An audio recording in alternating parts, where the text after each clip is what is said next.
एक खबर भी आ रही है इंफ्रा रिलेटेड। वो ये कि सरकार ने देश के इंफ्रा प्रोजेक्ट्स में रफ्तार को बढ़ाने पर लगातार जोर दे रही है और बड़े इंफ्रास्ट्रक्चर प्रोजेक्ट्स की समीक्षा भी की गई है। क्या जानकारी इसे लेकर विस्तार से बता रहे हमारे सहयोगी प्रकाश प्रियदर्शी। प्रकाश, बताइए क्या खबरें आ रही हैं आपके पास। देखिए, कैपिटल एक्सपेंडिचर के मोर्चे पर सकारात्मक खबर है। दरअसल सूत्र हमें बता रहे हैं कि सरकार ने अलग अलग जो मंत्रालय हैं और उनसे जुड़े जो की इंफ्रास्ट्रक्चर प्रोजेक्ट्स है उसकी समीक्षा की है।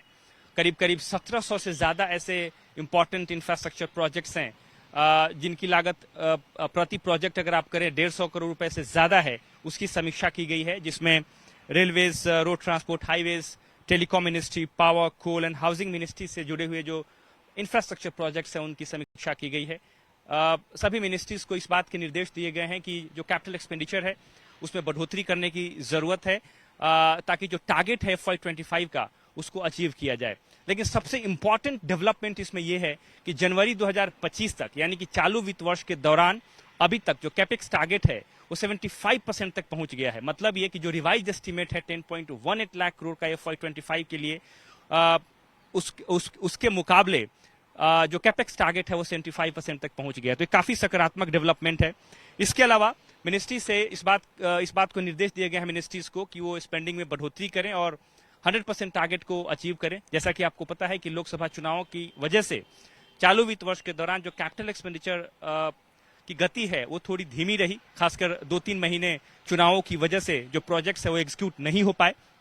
लिहाजा सेकेंड हाफ में हमने देखा कि इसमें तेजी आई, मिनिस्ट्रीज ने अपनी तरफ से जोर लगाया, सरकार ने भी मॉनिटरिंग की, उसमें तेजी देखने को मिली और अब ये जो आंकड़ा है 75% तक पहुंच गया है। इसके अलावा सेंटर की तरफ से राज्यों को जो इंटरेस्ट फ्री लोन इशू किए गए हैं उसका जो रिवाइज एस्टीमेट है वो है 1.25 लाख करोड़ FY25 के लिए।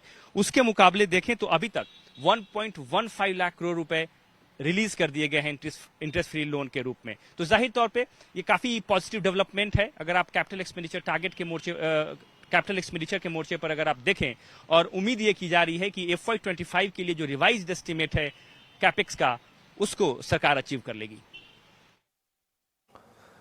ठीक है प्रकाश, बहुत शुक्रिया आपका। आपने बहुत ही टाइमली, बहुत अच्छी आपने ये खबर दी। और खैर ये बजट में अपडेट आया भी था कि जनवरी तक 10.1 लाख करोड़ रुपए का कैपेक्स खर्च हुआ था और मंत्रालयों को आदेश दिया गया है कि नहीं 100% कैपेक्स यूटिलाइज करें।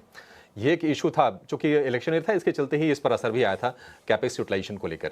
आज बाजार में नोटिस करने वाली है कि पावर के वैल्यू चेन से जो भी स्टॉक्स जुड़े हैं, चाहे ये कंज्यूमर ड्यूरेबल वाले हों या फिर पावर फाइनेंसर्स हों, कैपिटल गुड्स वाली कंपनीज हों, हर तरफ आज बाइंग देखने को मिल रही है। और वो तब जो बाजार कमजोर है।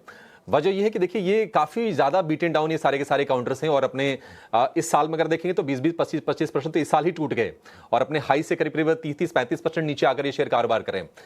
BEL, BHEL, इसके अलावा अगर हम प्योर अगर कैपिटल गुड शेयरों की बात करें तो कमिंस, ABB, सीमेंस, ये सारे शेयर चल रहे हैं। और इसके अलावा PFC, REC में तो हम तेजी देख ही रहे हैं। श्रीकांत जी, इस स्पेस पर आपकी कहीं नजर है और किसी को अगर पोजिशनल बाय करना हो तो आपकी तरफ से कौन से शेयर होंगे? बिल्कुल। तो देखिए, मुझे लगता है कि इस बार के जो IIP के नंबर्स आएंगे वो भी मुझे लगता है कि काफी हद तक अच्छे आ सकते हैं। और साथ ही साथ अगर आप देखें तो उनमें जो सेल ऑफ आया था कैपिटल गुड्स स्टॉक्स में स्पेसिफिकली, वो काफी डीप सेल ऑफ हमने देखा था। और इसी वजह से अभी मुझे लग रहा है कि इसमें जहाँ पे कुछ स्पेसिफिक टेक्निकल फॉर्मेशन बन रहे हैं उन स्टॉक्स में बिल्कुल ध्यान रखना चाहिए। कमिंस इंडिया हमें अच्छा लग रहा है जो 2830 के करीब ट्रेड कर रहा है। पिछले लगभग 2 महीने से ये एक ही रेंज के अंदर ट्रेड कर रहा है, यानी कि बाकी सब स्टॉक्स में हमने कुछ सेल ऑफ देखा है लेकिन ये स्टॉक एक रेंज के अंदर ट्रेड कर रहा था। तो हमें लगता है कि ये स्टॉक अगर यहाँ से जैसे आज बुलिश रिवर्सल फॉर्मेशन भी बना है तो जो नेक्स्ट लेवल्स आएंगे वो आएंगे तकरीबन 2900-2950 के, 29-2950 के बनेंगे। करंट लेवल से अगर मैं इसे लॉन्ग करता हूं तो जो मेरे स्टॉप लॉस रहेंगे वो होने चाहिए काफी टाइट स्टॉप लॉस के साथ इसे मुझे लगता है कि लॉन्ग करना चाहिए। तो 2775 यानी 50 पॉइंट के स्टॉप लॉस के साथ इसे लॉन्ग करें। टारगेट्स रखें 29 से लेकर 2950 के। 2900 से लेकर 2950 तक के टारगेट कमिंस इंडिया के लिए। और